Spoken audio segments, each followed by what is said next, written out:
The Psychic Boy of Destiny from the Earthbound series, Ness! Wait, that's not Ness? Ninten. Who's Ninten? Ninten from Earthbound Beginnings! A 12-year-old boy whose interests include baseball, penguins, and prime rib. He's pretty popular at school, and he just so happens to have powerful psychic abilities. Having great-grandparents who raised an alien child with similar powers, Ninten would somehow come to inherit them himself. After quelling a poltergeist that attacked his family, Ninten set off on a quest to hone his mysterious abilities and use them to save the world from an alien invasion. If you ask me though, I think there's no better way to get stronger than by testing your skills against the many combatants of Super Smash Bros. So getting right into things, I can see Ninten as a pretty below average mid-weight class fighter. He'd have 2 jumps using the same gimmick as his successors, using levitation to give him a floaty curving double jump, and he'd have no additional movement options.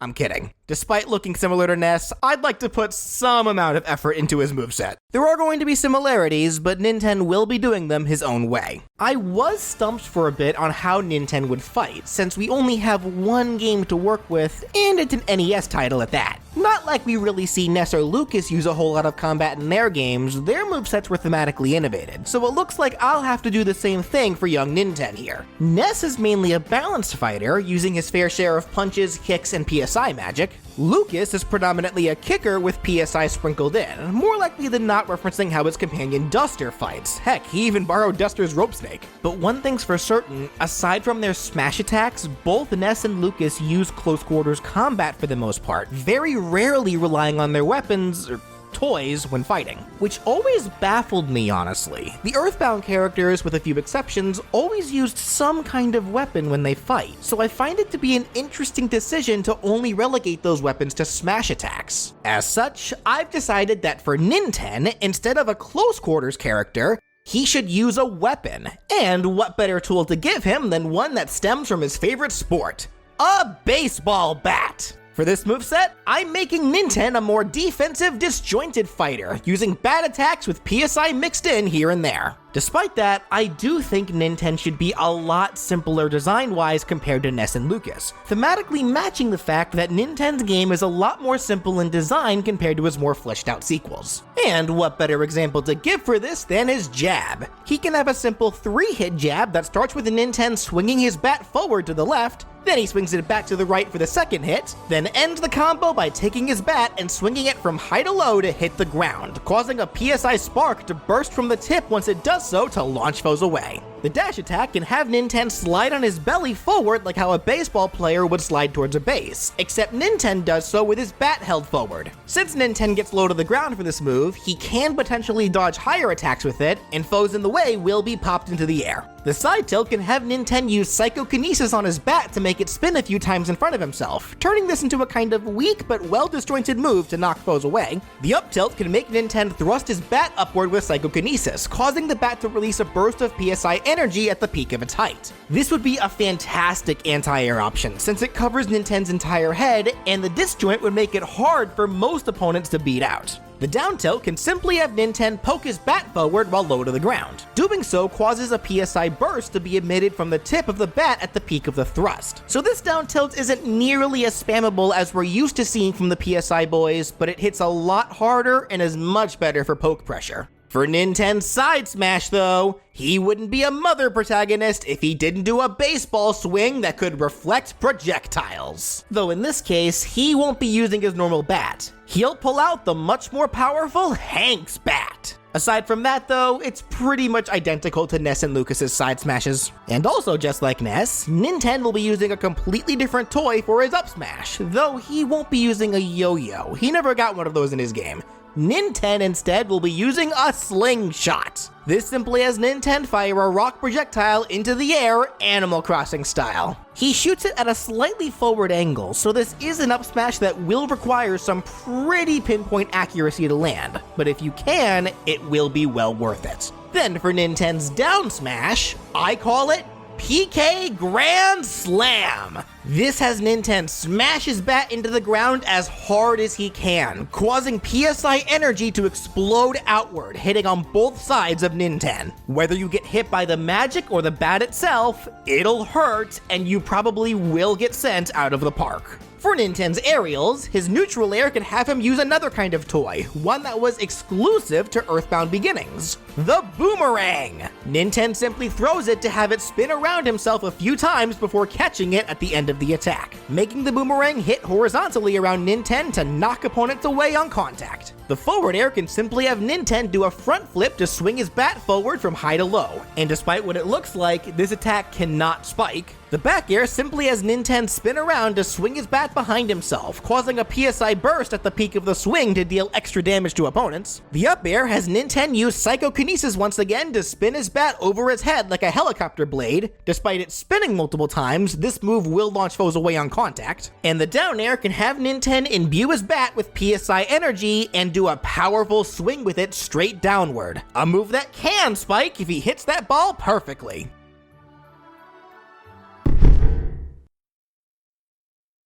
As the predecessor to the two characters with the scariest grabs in the game, it only makes sense that Ninten's grab game would be just as terrifying. He'd have a disjointed grab, using psychokinesis to pull a foe in, and he'd pummel by shocking them with PSI. The forward throw can have Ninten use his powers to hold the foe in place T-ball style while he winds up his bat, then knocks them out of the park. The back throw can simply have Ninten use his powers to throw the foe backward, his deadliest throw. The up throw can have Ninten smack the foe with his bat from below, causing a PSI burst at the moment of impact to propel the opponent into the air. And the down throw can have Ninten use the skill called Brain Shock, which we can pretend was taught to him by his travel companion turned girlfriend, Anna. This has Ninten mess with the foe's head, dealing damage, then forcing them to lie on the ground.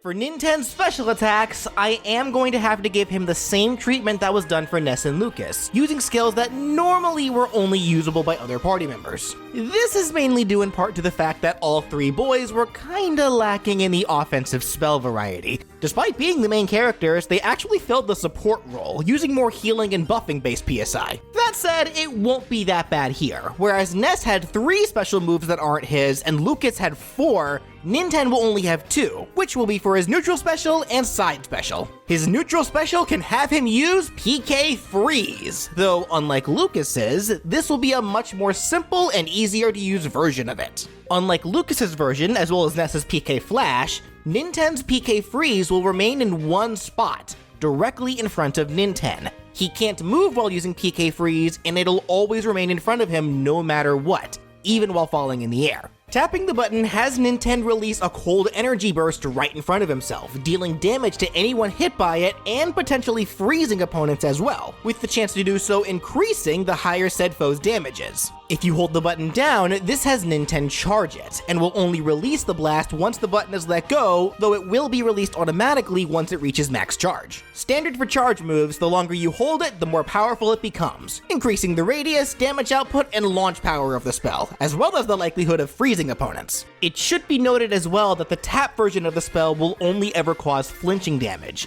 Even if it freezes them, they'll just land in that spot. Charging the move is what allows it to launch foes, with the max charge being pretty deadly, especially if you freeze them. Now, for the other attack that Ninten can't normally use, but can pretend that it was taught to him later on, for his side special, he could use PK Beam.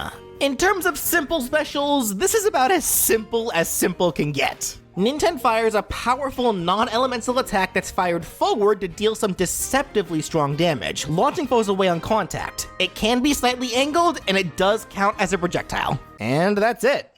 I told you it was simple. Now moving on to PSI spells that Ninten can use. For his up special, he could use 4th Dimension Slip, or just 4th D Slip for short. In Earthbound Beginnings, this is normally just a quick flee spell, allowing Ninten to run away from fights without fail. For this moveset, it will be used for similar purposes. Ninten will hide in the 4th dimension and travel a set distance into any chosen direction, then go into freefall once he exits the dimension. This spell has no offensive capability, it's purely defensive, since while Ninten is in that 4th dimension, he's completely invincible to everything. Nothing can hurt him since he's not really there. This guarantees Ninten with one of the safest recovery options in the game, allowing him to completely ignore edge guarding if timed properly. It can also be great to safely slip away from combos and other inconvenient circumstances in general. Plus, while it will put him into freefall if used in the air, if Ninten reemerges on the ground, it has very little end lag, allowing this special to not only be an excellent disengage tool, but one for engaging as well. And lastly, for Ninten's down special, he could use PSI Shield. This has Ninten surround his body in temporary psychic shielding, after which he's able to move around and fight normally. While the shield is up, all damage dealt to Ninten is cut in half, and he also gains super armor, allowing him to power through weaker attacks. The shield lasts for around 6 to 7 seconds, and it always follows Ninten's location up until it vanishes. Once it does vanish though, Ninten will not be able to conjure a new one for the next 20 seconds or so. So you do need to be smart about when you use it, otherwise it could just go to waste. It does have a secondary effect though. If Ninten is hit by a projectile while surrounded by the shield, it turns into a power shield and reflects the projectile back at double the power. This, however, forces the shield to use all of its energy at once, causing it to disappear immediately after it reflects the projectile. This is the only way to get rid of the shield sooner, but Ninten will only have to wait through a 10-second cooldown if that happens. Even still, while the PSI shield is a great defensive option overall, if you reflect a projectile back to an opponent who also has a reflect, you better get Hank's bat ready, because otherwise you will be losing most games of tennis. As I said, Ninten is overall designed to be a more defensive character compared to Ness and Lucas, fitting closer to the more supportive role that the three boys fill in their games. The offensive role was something that was always held by the girls of their respective groups, never really the main boys. Speaking of which, I used the Echo Fighter card earlier as a joke, but let's say we use it for real this time.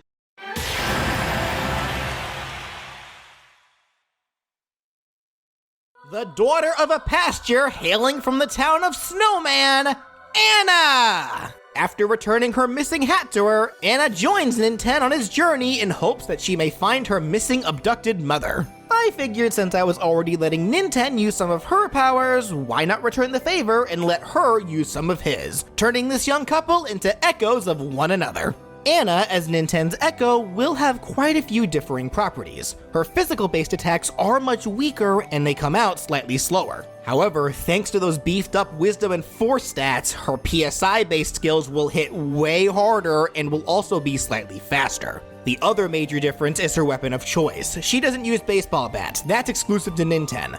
Anna likes to rely on a trusty frying pan. She'll be fighting with one identically to how Ninten uses his bat, with the big difference being their hitboxes. Thanks to the frying pan being a frying pan and not a bat, it has a much wider hitbox at the end of it, making it much more likely to connect attacks. However, Anna's side smash, which has her use the iron skillet, is unable to reflect projectiles, only nullify them, so that does leave Anna a bit more vulnerable in that regard.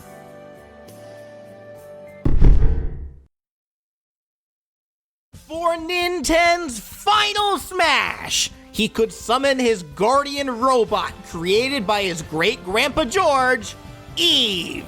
The massive robot appears in front of Ninten and starts doing large, powerful swings with its arms as it steps forward. And after it finishes attacking, it self-destructs, causing a massive explosion that will more likely than not KO any opponent caught in it. Getting hit by any of Eve's attacks hurt, and since it's so large, it'll be very difficult to get around it unless you were already behind Ninten when it was summoned or happened to be on a very large stage. Now for Anna's final smash, she could use the powerful spell, Brain Cyclone. Or Brain Cyclone, I guess. This is an amped up version of Brain Shock. Anna releases a powerful telekinetic blast all around herself, and any opponent caught within the area of effect will take damage, be left dizzy if they were on the ground, or be forced into free fall if they were in the air, after which be left dizzy once they hit the ground, assuming there was any under them.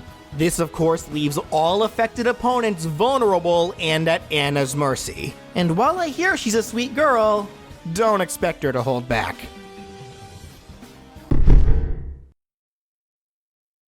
For colors, starting with Ninten, his default can show him in his usual attire depicted in the official art, the one that looks like Ness, or rather, the one that inspired Ness's design. While they are similar, I feel the few differences they have would help tell them apart. That was actually another reason why I chose to have Ninten fight mainly with his bat. Since he'd be holding it at all times, that'd be a great way to help tell who's who if both were fighting at the same time. Just look for the kid with the bat. That said, I'd be hard-pressed to ignore the fan-favorite design for Ninten, the one inspired by that old commercial for Mother 1, giving Ninten a scarf and more reds than yellows in his outfit. While I personally don't care for that design myself, something about the scarf just ruins it for me, I don't see any reason why this design couldn't be an alternate costume. It seemed pointless not to have it be so.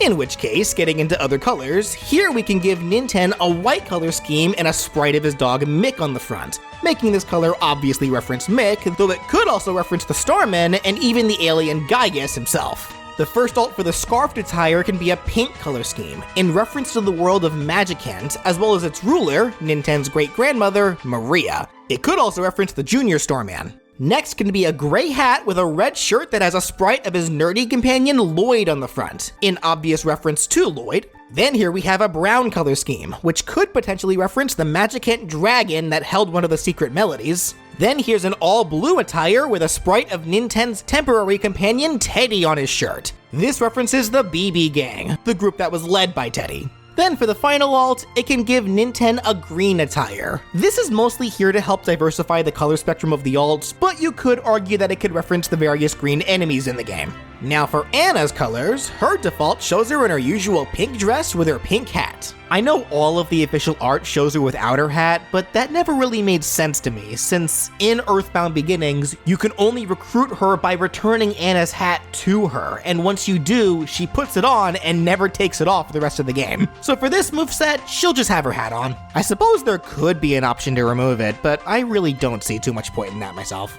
In which case, her first alt can give her red hair and a slightly lighter pink outfit. This can be in reference to Ninten's sisters, Mimi and Minnie, as well as Ninten's hometown friend, Pippi, who is already an obvious reference to Pippi Longstocking. Brownie points of you youngins actually heard of that character. Next can be a black attire, which can reference one of the female NPCs from Earthbound Beginnings.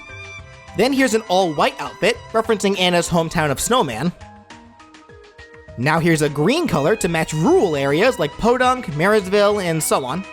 Then a yellow to match the sands of the Yucca Desert. Then here's blue, which is original.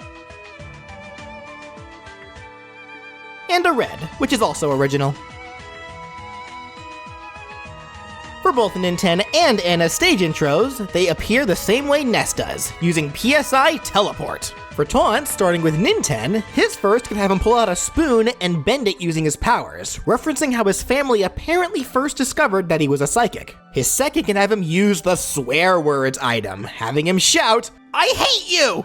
And his final can have him pull out his ocarina and start playing a piece of the 8 melodies on it. And as a cool detail for this, he'll play a different melody each time the taunt is used, playing them in order. So using this taunt 8 times will have him play the whole song. Then for Anna's taunts, her first can show her pick her hat off her head with her powers, spin it around in the air a bit, then float it back onto her head. Her second can have her use the love words, having her shout, "I love you!"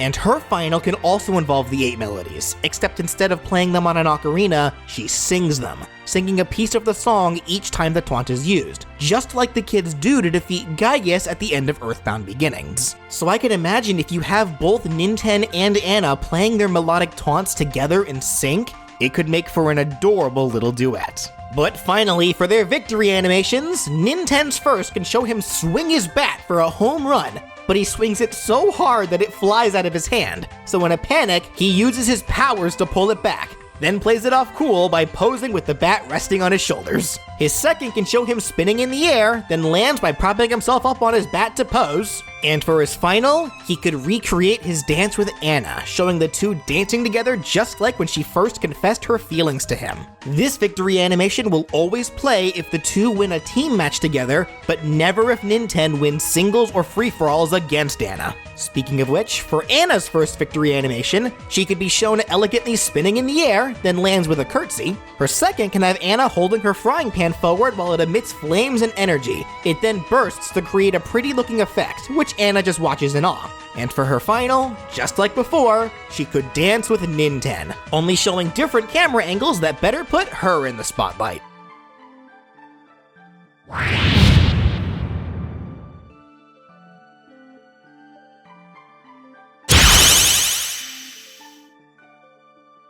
And that does it for What If Ninten Was in Smash with Anna as his Echo Fighter. So, if you enjoyed what you saw and would like to see even more characters be given possible Smash movesets, be sure to subscribe. And if you want to support the show, you can click the join button below the video, the one on my main page, or the link in the description to become a sponsor for my channel. Doing so will get you access to my Discord server, channel emotes, and so much more. And of course, if you have a character that you want to see be given a possible Smash moveset, leave a comment down below or contact me on Twitter at BrawlFan1 on Twit. I hope you all enjoyed, and thank you so much for watching!